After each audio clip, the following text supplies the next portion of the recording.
Hello, everybody. Don't know if I'm here yet or if I'm just talking to the camera by myself. Guess we'll find out here in a moment. Oh, looks like something's starting up. There we go. We press the pause button on that. So just waiting for a few people to get here, right? So if you have questions while we're waiting for more people to show up, you can kind of post them over in the chat window. It's been a while since I've been here. I see people are beginning to come in. Hello, Lena. How are you? So everybody, if you have some general questions, not about your horoscope, please feel free to ask them over in the comment window. I have some specific things that I'm here to talk about today, but we can spend some time either side talking just generally about astrology. So hello to all who are here and watching. So again, if you have any general astrological questions while we're waiting for people to get here, all you have to do is pop them in the chat window. I'll do my best, right? But you know what? Sometimes people pop these like long, complicated things over in the chart, this planet here, that planet there, like, and expect that I'm going to like, construct this chart in my head, right? Rahu transiting 8th house. Well, it's going to depend upon your horoscope. So first of all, if you're in Rahu Dasha, that's going to be even more intensive, right? If you're in another dasha that doesn't have an 8th house agenda, it may not be as intensive. That's probably just the easiest way to understand it. Other things that depend upon what that's going to bear fruit in association with is the strength of your 8th lord. So quite often, that's why I don't like using these things of just simple Rahu transiting 8th house, where you can't really say too many things about that, really, other than it's an 8th house transit. So it's going to bring some changes, and likely some changes that you try to control, but have a hard time controlling, because that's the way Rahu works. Rahu creates all these expectations, and then we find that the things that we expected don't happen.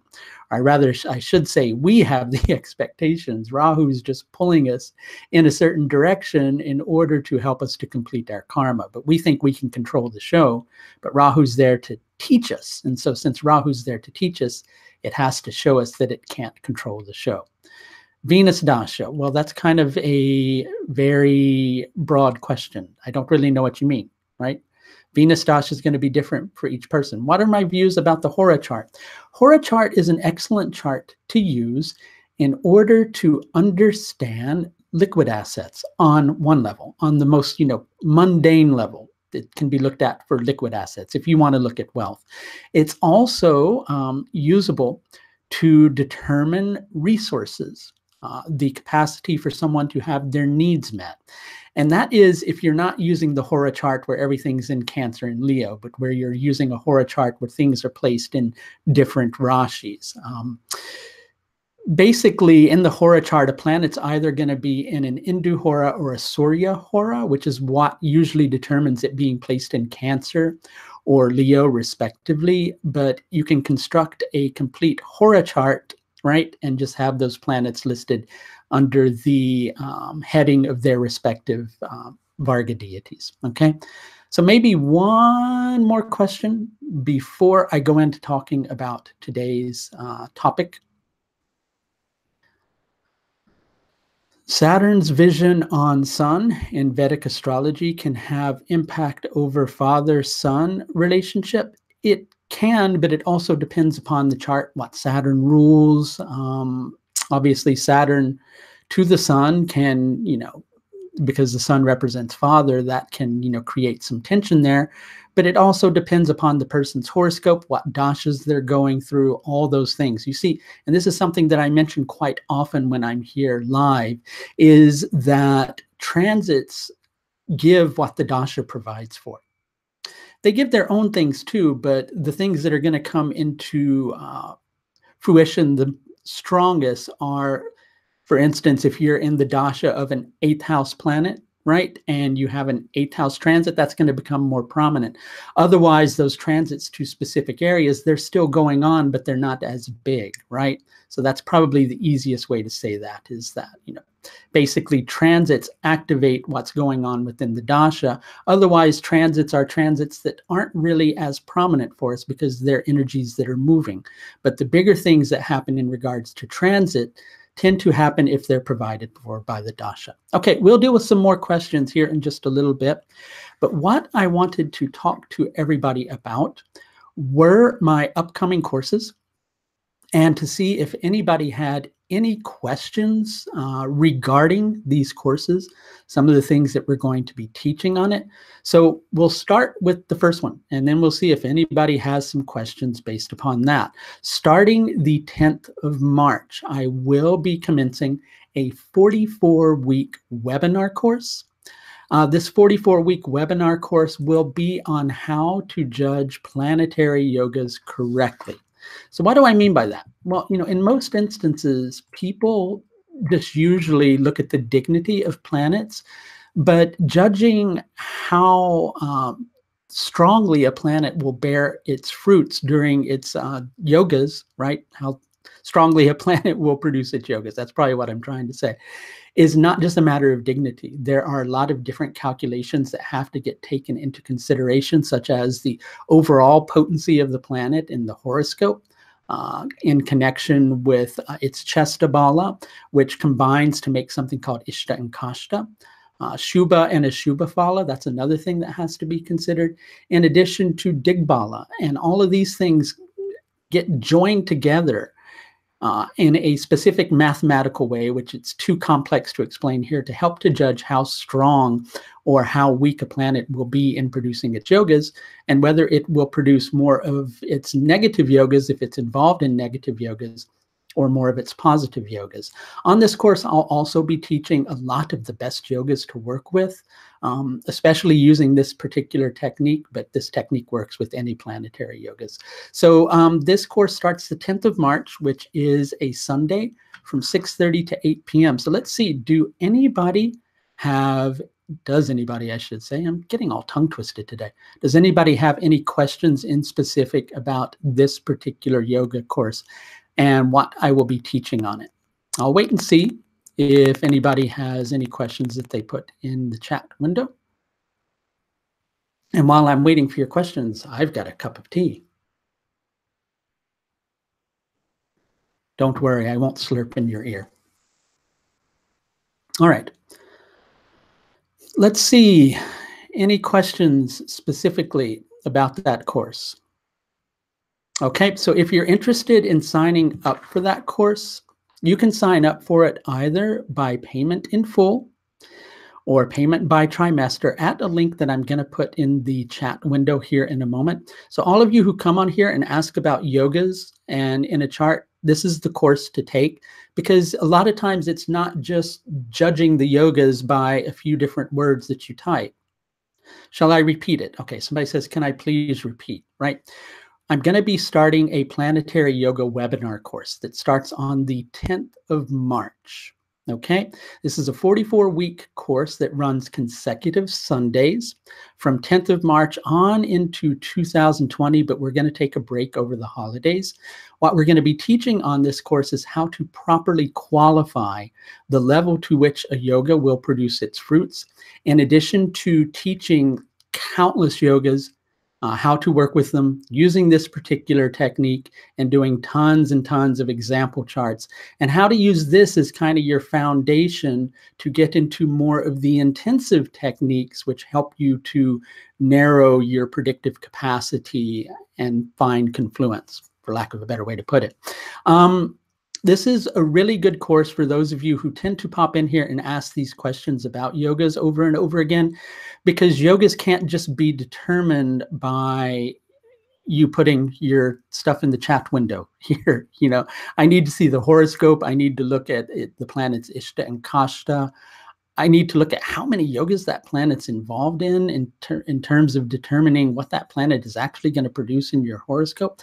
There's a lot of things to take into consideration, but this course is a good step in the right direction. If you're interested in it, you can register either in full for the course or by trimester. All right, I'll type the link into the window here. And somebody has another question, and I'll see what that's about.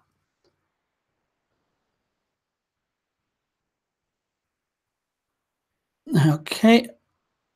Right, that one was not relevant to the specific thing that we're talking about here. Okay, so if you have any questions about the yoga course, you can post them here. We'll do a general question and answer at the end to the extent that I still have time for everybody. Okay, fee details. The fee details are at the link below. I could go into immense detail about it, but I don't want to just give lots of numbers in here, right? There's two different, you can click the link. It'll show you the fees there, okay? So on the 23rd of March, which is a Saturday, and running consecutive Saturdays from then into 2020, I will be starting my medical astrology webinar course. This is a good course to take, well, to judge wellness in the horoscope, of course, but in addition, to take for yourself and look at your own horoscope and understand what you need to do to boost your own health, how you can help yourself the most. And we'll be working with a lot of techniques revolving around astrological anatomy, learning it in a way that you probably haven't learned it before if you know a little bit of medical astrology. And in addition to that, we'll be adding nakshatras into the equation, as well as some Jaimini techniques for determining specific types of diseases, infections, things along those lines. And so it's a combination of a lot of different techniques, and it's a very intensive course. And on this course, you're probably going to learn a lot about anatomy as well, and not just about astrology. So I highly recommend this course. That starts the 23rd of March. Again, you can register in full or by trimester, and that can be done at the link I'm going to provide you with next. Once I copy and paste. What a wonderful thing copying and pasting is. There we go. Neha, there's the link to the medical astrology course too, if you're interested in that. And I should mention, if you register for more than one course, like if you register for a trimester of one course and a trimester of another course, then you get a substantial discount on the second course, okay? And you would just have to, after you register for the first course, you would just have to send me an email saying, well, I would see that you registered, obviously, but send me an email saying you want the code for the discount on the second course. Okay, so the medical astrology course starts the 23rd of March, and it runs for consecutive Saturdays from 6:30 to 8 p.m. London time. All these times I give you are London time. You'll have to look and see what time that is in your particular time zone. Okay, in addition to that, the following day from the 23rd, which is the 24th of March. Wow, how smart I am. I know the date after the 23rd. is another installment in the Concrete Prediction series. Now, even though this is going to serve as a second level course to the class that I started, I think it was in November or October, I forget which.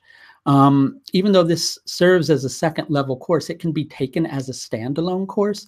This course is going to focus on Jaimini Rashi Dashas and two in specific, which are Charanavamsha Dasha and Ayadasha, both of which can be used to predict anything. They can be used to predict all things, and how to use those in conjunction with Vimshotri Dasha. Because you see, Vimshotri Dasha is a different mode of astrological thinking than is Jaimini Rashi Dashas, obviously, because, Vimshotri is planetary dashas and Jaimini is Rashi Dashas or sign-based dashas.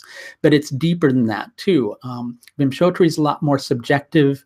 Jaimini is a lot more concrete, but those two can be used in combination with each other to narrow a predictive window down to within 1 to 3 weeks. Now, why do I use such a broad range? Well, different Rashi Dashas are different lengths of time, and Jaimini recommends in Upadesha Sutras that we only go down to the 3rd level with his dashas. So if you use Vimshotri Dasha down to 3 levels, which is good because unless you have a rectified birth time, it's hard to go down further and really trust what you're looking at.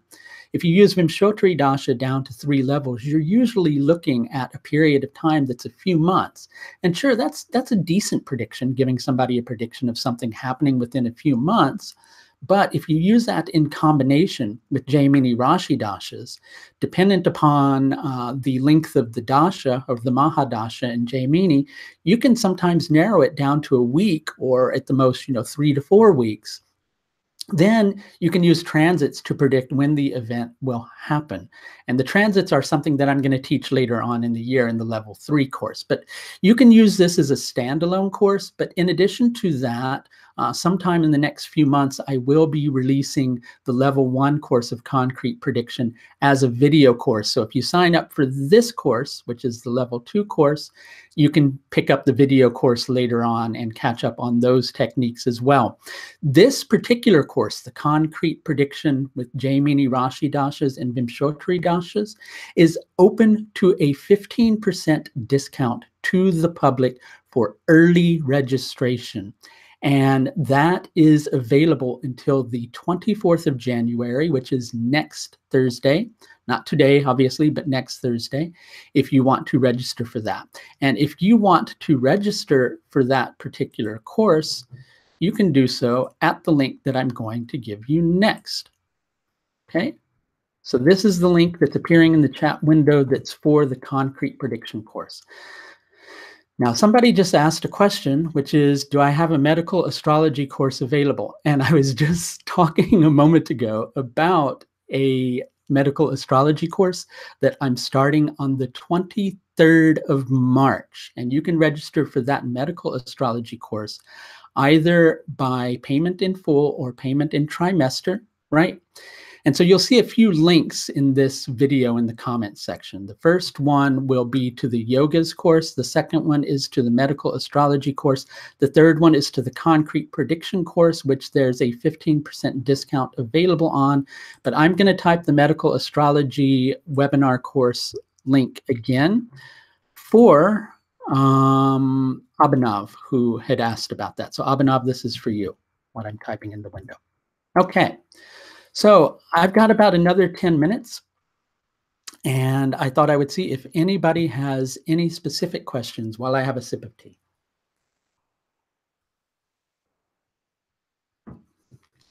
Okay. If you have any general questions, you can feel free to ask. What are my views about Ashtaka Varga table? Ashtaka Varga is a good technique to use, especially when you're looking at, but you're asking about the table itself. I generally tend to look at Ashtaka Varga for things like when a person tells me they're going through Sati Sati, because sometimes people get so afraid of that particular transit when it's not really going to be that bad, and you can determine that through Ashtaka Varga. Okay, but I don't use Ashtaka Varga a lot. I tend to use other techniques, but it's a really good system to use in terms of determining transit strength. Can I recommend a book about career and Vedic astrology? You know, there are very few reliable techniques, pardon me, on career and Vedic astrology, with the exception of Jaimini. Okay, and that is something that I'm teaching on my Jaimini course right now. Well, I'm not teaching that right now, but I will eventually teach it. And it's something that starts off with simple techniques, and then those techniques are built upon over time. So you can find some things in Upadesha Sutras, but without someone to explain them to you, it's kind of hard to understand what Jaimini is trying to tell us to do, because Jaimini seem to write things in coded language quite often. Jupiter-Venus conjunction. Okay, that's a good question to ask about, because people tend to go, wow, Jupiter is conjuncting Venus. That means that's going to be really good for my love life. But here's the thing with that. There's something that Parashara gave us that nobody ever works with the exception of a few astrologers, which are the Lajatati avastas. Okay? And within those, there's a specific type of avasta called starved avasta. And it's when a planet is either in an enemy sign, or it receives a planetary aspect from an enemy, or it's conjunct an enemy. And what happens is the planet that's conjunct its enemy gets starved by its enemy. Okay, so when Jupiter and Venus conjunct, Jupiter gets starved by Venus, which, dependent upon Jupiter's strength, can be, and Venus's strength can be rather difficult. How does that manifest? Well, I just did a video on this recently, which is you kind of have a desire for something in your life, and maybe it's easy, depends upon the strength of Venus, to bring that thing into existence. But once you achieve that thing, you recognize that it doesn't make you feel good inside of yourself, because Jupiter is about our inner enrichment. Venus is about living a good and enjoyable material life. And so you make some decisions in regards to making your material life better, but they don't make you feel happy inside of yourself. That's a good way to understand Jupiter-Venus conjunctions, okay? Right, let's see if anybody has any other questions. I can probably go for about another 10 minutes. I don't do a lot of work with Pushkara Navamshas, Sneha, because I find a better way to work with nakshatras, and equally with the Navamsha. And yeah, so I don't do a lot of work with that. So I'm probably not the best person to ask that question to, because I don't do a lot of work with it. Because to be quite frank, I haven't really found that technique to be as accurate as a lot of people kind of repute it to be. It's just my opinion. Okay. Any other questions from anybody? Vargotama Lagna. Well, a lot depends on the Lagna Lord in each of those charts, you know, in the Rashi chart as well as in the Navamsha chart. So a planet can be Vargotama, which means it's just a general flow from the Navamsha to the Rashi. We need to understand what each of those charts does. Each of those charts are anchored to each other, right? The Rashi chart is the path. The Navamsha chart on many levels is like the eventuality of that path and the level of meaning that one finds to it. And that's why the Navamsha chart gets connected to the soul quite often. And so it's an energy that just generally and naturally flows for the person. But if there's a weak ascendant lord in the Navamsha, the person doesn't get find a lot of meaning from that thing, right? Or if it's weak in the Rashi, then the person, it may not enrich their ascendant, may make them dependent upon influences, and a lot of that has to be taken into consideration. Their ascendant may not make them feel so good overall about their life path, right? They may not be happy about their path, but if it's strong in the Navamsha, they find meaning in that path, but they're not happy, okay? And if it's, you know, weak in the Navamsha and strong in the Rashi, then they can have a strong path overall, but a lack of meaning, right? Do you consider aspects and conjunctions in the D9 chart? Planetary aspects are astronomical by nature, in my opinion. Okay, I'm going to state in my opinion. So I'm up on my little, you know, porta pulpit right now, and I'm saying, in my opinion, planetary aspects are astronomical by nature. And I think in everybody's opinion they are, right? I would think, but I say in my opinion because I'm getting ready to tell you that I don't believe you should do planetary aspects in Varga charts, okay? Because sure, the Varga charts are a division of the Rashi chart, but you'll find that the planetary aspects don't always stay when you transfer them from the Rashi chart to the Navamsha chart. What do I mean by that? Okay, so if Jupiter is giving its 5th or 9th aspect in the Rashi chart, it may not be doing that in a Varga chart, but those two planets are obviously aspecting each other, right? And if two planets aspect each other in a Varga chart, they may not actually be aspecting each other in the sky when you look up in the sky.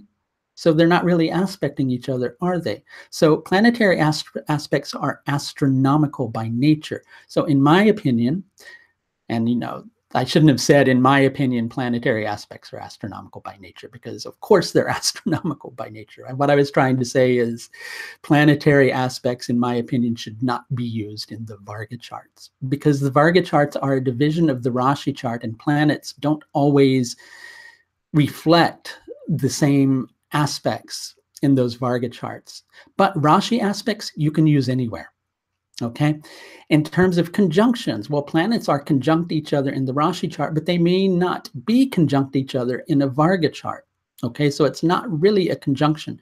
But for the sake of doing Rashi aspects, if you see two planets in a sign, that Rashi is focusing both of the energies of those planets onto a different area of the chart. So you see, Rashi aspects are something that you can use in any Varga chart. They're better to use overall. Okay, doesn't mean you shouldn't do planetary aspects. It just means if you want to look at planetary aspects, you have to take them from the Rashi chart. And like for instance, Jupiter's giving a full strength aspect to the moon in your chart. Well, that full strength aspect would still be there in the Varga charts because it's in the Rashi chart. But if those two planets are doing that in the Varga chart, if they're not doing it in the Rashi chart, they're not going to produce the results. And that's why people who work with planetary aspects in the Vargas find them to be accurate about 50-50 because they're not always aspecting each other in the Rashi. Okay? All right, so another few minutes, then I'm going to have to go because I have to conserve on my throat a little bit in order to do the rest of my work today. Rahu-Jupiter conjunction. Let's put it this way. If I had to put it simply, but you can't really put it simply. Rahu-Jupiter conjunction, hard to know what to believe in, but obsessed about your beliefs. But not really sure about your beliefs at the same time. Okay, let's see. And, please, people, I do know when you're trying to go, oh, I want to know about my chart, so I'm just going to go my views on this, that, or the other thing, because really, it's obvious after a while, right? So, I don't blame you because I can understand too, you have an astrologer on and you've got a question about your chart and you want to know, but it's just it becomes obvious after a while. For those things, you really need to let an astrologer look at your entire horoscope because just saying something about one or two planets conjunct each other, it's not going to help. Like somebody, for instance, just typed something after I said that. I was looking at something else when I said it about Sun, Saturn combust, and Vargotama in Taurus in Rohini. Well, a lot of things have to be taken into consideration, like the moon and the degree of the moon and waxing or waning moon and so many different things in order to give you a good interpretation on that. Anything else is just me kind of spouting like some general stuff off that you can go read in the newspaper in the horoscope section, right? That's the only thing that I would say about that. It's like, really for these things like that, you need to be aware. And in terms of things that I feel more comfortable answering here are if they're things that it's not obvious that you're saying things about planets in your own horoscope, because I don't want you to take things away and think that I'm interpreting your horoscope. Okay?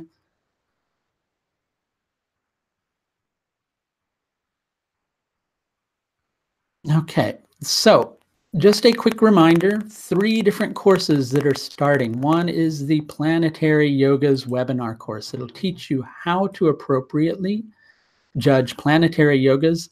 That way you don't get your hopes up about some yoga that Jupiter's producing in your chart and go, wow, well, I'm going to have this happen during this particular time, and then go, oh, it didn't happen, right? This teaches you how to judge that appropriately, and you can register for all these classes either by trimester or semester or payment in full. Okay, so here's the Planetary Yogas link. And starting the 23rd of March is my medical astrology webinar course. Again, you can register either in full or by trimester for this course, which will teach you how to judge wellness through the horoscope using astrological anatomy, nakshatras, Jayamini techniques, lots of different things. And equally, some things included in that will be some nutrition concepts based upon astrology. Okay, so Control V here, and that's for that. Okay, and one last one, which is for the concrete prediction using Jayamini Rashi Dashas, which specifically using 2, Charanavamsha Dasha and Aya Dasha will be the ones taught on this course. How to combine that with Vimshotri Dasha in order to narrow a predictive window down to within 1 to 3 weeks. Again, you can register for this one by semester because it's a shorter course, or payment in full. And there's a 15% discount on this course, I should say, before I put the link in. And that discount is open until the 24th of January, at which point the fees will go back to their normal rates. Here's the link to that. Okay. And last but not least, if you want to schedule a consultation with me because we are dealing with the buildup to an eclipse over the weekend, I wouldn't have time to fit you in before then, but we can definitely fit you in after and understand what the period between eclipses are about for you. You can do that at this particular link, which I'm going to type next, okay, to my astrological services page. Excellent. I will come back on sometime again in the future. I'll try to give a little more lead notice on this, but sometimes it's hard. Until next time, I do hope that everybody takes the very best care of themselves and do your best with the eclipse. Bye now.